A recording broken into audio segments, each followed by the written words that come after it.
Uganda y'emu ku nsi esingamu abantu abakyali abato mu myaka bw'ogeraageranya ku byafulumizibwa. Ekitongole ekivunaanyizibwa ku bibalo n'okubala abantu mu ggwanga ki Uganda Bureau of Statistics anti abavubuka abali wansi w'emyaka 3 bakola ebitundu 78 ku buli 100. Wabula ebyembi, abangi ku bavubuka bano tebalina mirimu era lwe bakeesa lwe babala, ekiviiriddeko abangi okwenyigira mu bumenyi bw'amateeka n'abandi okukozesebwa mu byobufuzi.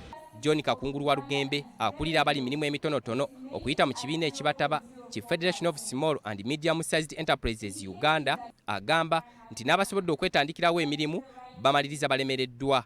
Waffe nga Federation twali twakinoganya dda nti bwe tunaaba twakugyawo ebbula ly'emirimu eriri mu ggwanga lyaffe tuteeka okuyamba abantu okutandikawo bizinesi zaabwe tutya nga tubawa obukugu bwe beetaaga, nga tubawa ensimbi ze beetaaga ku bbeeyi entono. Adrian Bukenya akulira ekitongole ky'ensi yonna ki Mastercard Foundation wano mu Uganda agamba nti ekitongole kino kyakuyambako abavubuka okulaba nga beetandikirawo emirimu emitonotono wamu n'okukwasizaako abo abasobodde okuvaayo n'obuyiiya obw'enjawulo okwetonderawo emirimu. Originally many models are very singular focused.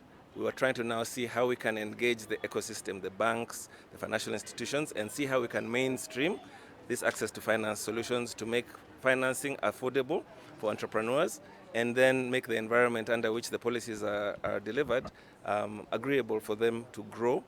Godfrey Byamukama omukungu okuva mu Minisitule y'Ebyensimbi era nga yakiikiridde omutesitesi omukulu mu Minisitule y'Ebyensimbi Ramadhan Gobi akkiriza nti gavumenti ekyalemereddwa okumalawo ebbula ly'emirimu n'alaga obuzibu bwe buva. What we are calling upon the public is that we need to get the information, and this is what I ask Mastercard Foundation to concentrate on, providing information to the youth on how they can grow their startups from one stage to another. And the first step is to get information and also to register with Uganda Business Registration Services.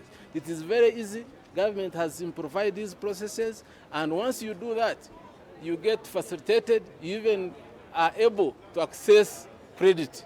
Titus Jemba, BBS Terefayina.